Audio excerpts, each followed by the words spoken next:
পাপিয়া কিচেনে তোমাদের স্বাগত। নতুন নতুন রেসিপি জানতে আমার চ্যানেলটি সাবস্ক্রাইব করো আর পাশে থাকা বেল আইকনটি অল করে রাখো। আজকে আমি ডিম সয়াবিন রান্না করে দেখাবো। তার জন্য আমি সব সরঞ্জাম রেডি করে ফেলেছি। কড়াতে 1 কাপ জল নিলাম, তাতে সব আলুগুলো দিয়ে দিলাম, দিয়ে সেদ্ধ বসিয়ে দিলাম। আমি সয়াবিনগুলো গরম জল দিয়ে ভিজিয়ে রেখেছিলাম, সেইগুলো ভালোভাবে নিগড়ে নিলাম যাতে না সয়াবিনে একটু জল থাকে। একটা জামে আমি সয়াবিনগুলো রেডি করেছি, তাতে 2টো ডিম দেব।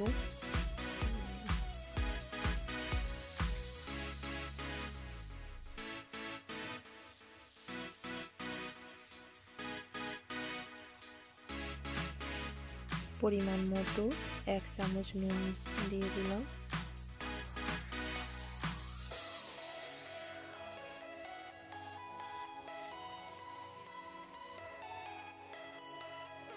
চামচ হলুদ দিয়ে দিলাম,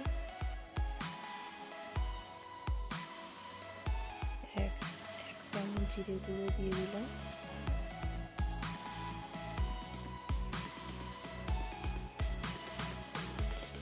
1 চামচ লঙ্কা গুঁড়ো দিয়ে দিলাম।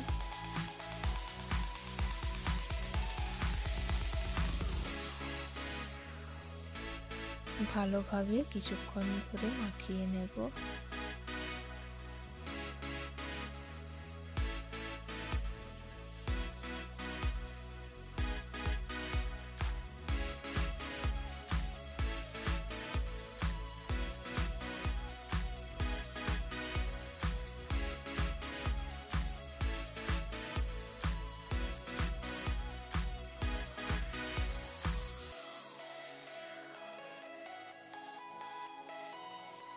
তারপর কিছুক্ষণের জন্য ঢেকে রাখব।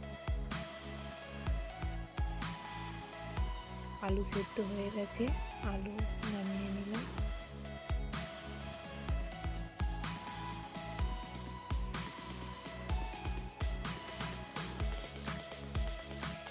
আমি কড়াতে তেল নিয়ে নিলাম পরিমাণ মতো, 1 চামচ গোটা জিরে নিয়ে নিলাম,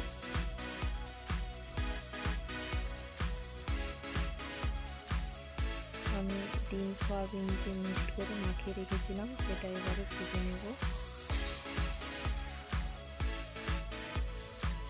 ভালোভাবে ভেজে নেব।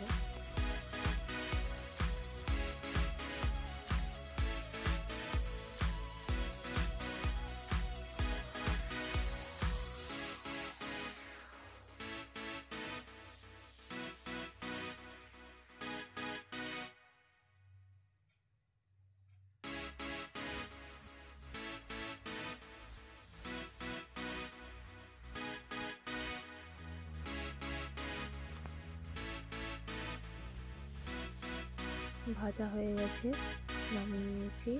কড়াতে আবার তেল দিয়ে দিলাম,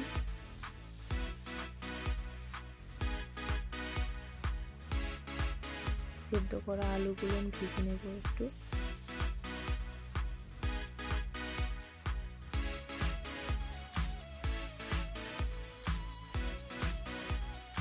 আলু ভাজা কমপ্লিট, তুলে নেব এবার।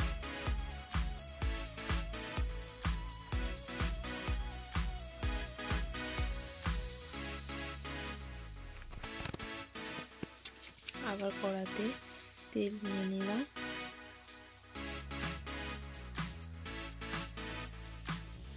গোটা লঙ্কা দিয়ে দিলাম, তেজপাতা দিয়ে দিলাম, 5 ফোড়ন দিয়ে দিলাম,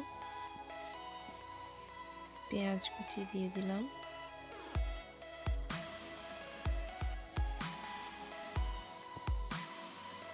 নেড়ে নিলাম একটু।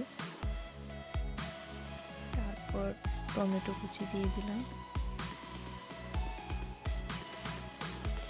আদা বাটা দিয়ে দিলাম, রসুন বাটা দিয়ে দিলাম,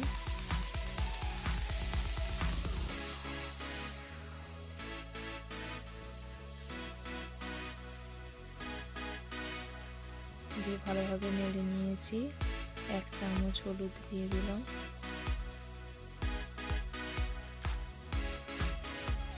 1 চামচ জিরে গুঁড়ো দিয়ে দিলাম, ভালোভাবে নেড়ে নিলাম। 1 চামচ লঙ্কা গুঁড়ো দিয়ে দিলাম,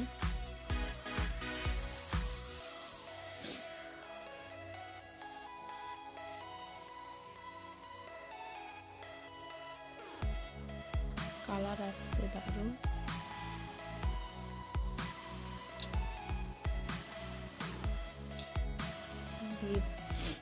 ভেজে রাখা আলুগুলো দিয়ে দিলাম, দিয়ে ভালোভাবে একবার নেড়ে নিলাম।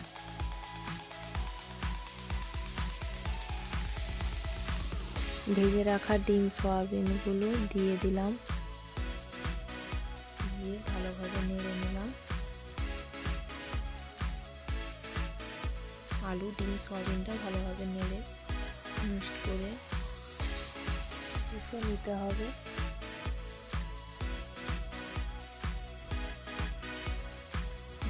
পরিমাণ মতো 1 কাপ জল দিয়ে দিলাম।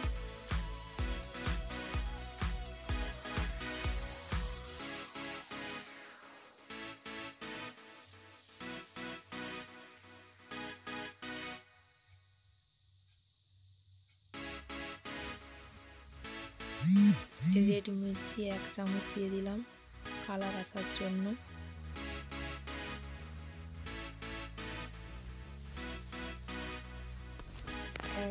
ধনেপাতা দিয়ে দিলাম। দেখো দারুণ কালার আসছে, সেন্টও বেরিয়ে গেছে। আমার ডিম সয়াবিনের রেসিপিটা কমপ্লিট। এবার নামিয়ে দেব।